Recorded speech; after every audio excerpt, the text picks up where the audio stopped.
बचपन लो খালি গামলা। অনেক দিন আগে এক গ্রামে আর্যেন নামের এক ভালো এবং সৎ মানুষের ছেলে থাকত। সে গাছ লাগাতে খুব ভালোবাসতো। একদিনকে ওই গ্রামের রাজা চিন্তা করলেন, আমার তো কোনো সন্তান নেই, আমি একজন নতুন রাজা খুঁজতে চাই। তারপর তিনি ওই গ্রামের প্রত্যেকটা ছেলের হাতে একটা বীজ দিলেন এবং বললেন, এই বীজটা লাগাও, 1 বছর পর তোমরা যা ওগাবে সেটা নিয়ে এসো। এটা শুনে আর্যেন খুব আনন্দিত হলো, কারণ ও তো খুব ভালোবাসতো বীজ লাগাতে আর গাছ ওগাতে। আর্যেন খুব আনন্দ পেল আর বীজটা মাটিতে লাগালো, জল দিল এবং রোজ ওর খুব ভালো করে দেখভাল করত। কিন্তু এইসব করার পরেও কিছুই উগলো না। সে নতুন মাটি নিল, নতুন গামলা নিল, তবুও কিছুই ওগে না। এই করতে করতে 1 বছর কেটে গেল। অন্য সব ছেলেরা রাজাকে দেখাবার জন্যে রঙিন ফুল নিয়ে এলো, কিন্তু আর্যেন এক খালি গামলা নিয়ে এলো। আর্যেনের এই খালি গামলাটা দেখে সবাই ওর মজা করাতে লাগলো, সবাই ওর ওপর হাসতে লাগলো।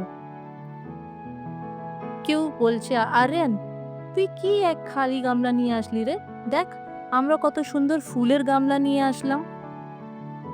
এইসব কথা শুনে আর্যেন বলল, আমি খুব চেষ্টা করলাম, কিন্তু বীজ আর উগলো না।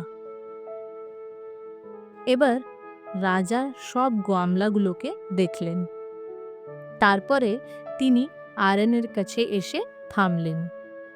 তিনি হাসলেন এবং বললেন, আর্যেন, আজ থেকে তুমি এবারই গ্রামের নতুন রাজা হবে। রাজার এই কথাটা শুনে সবাই খুব আশ্চর্য হলো। সব ছেলেরা ভাবতে লাগলো, আমরা যে এত সুন্দর সুন্দর ফুল নিয়ে আসলাম আর আর্যেন তো খালি গামলা আনলো, তবুও আর্যেনকে রাজা বানিয়ে দেওয়া হলো।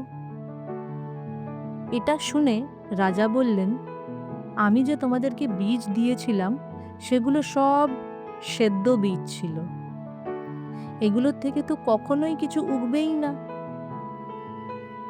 শুধু আর্যেনই সত্যি বলল এবং নিজের খালি গামলা নিয়ে এলো। সত্যি বলা এবং সৎ কথা একজন ভালো রাজার গুণ। এই গল্পটা দিয়ে আমরা কি শিক্ষা পেলাম? আমাদের সব সময় সত্যি বলা উচিত। সততা জিতার চেয়েও বড় হয়। এই চ্যানেলটা আপনাদের বাচ্চার জন্য মৃদু ও শান্তিপূর্ণভাবে তৈরি করা হয়েছে। ভিডিও পছন্দ হলে আমার চ্যানেলটাকে লাইক, শেয়ার আর সাবস্ক্রাইব করবেন, যাতে আপনারা আগামী ভিডিওগুলো দেখতে পাবেন।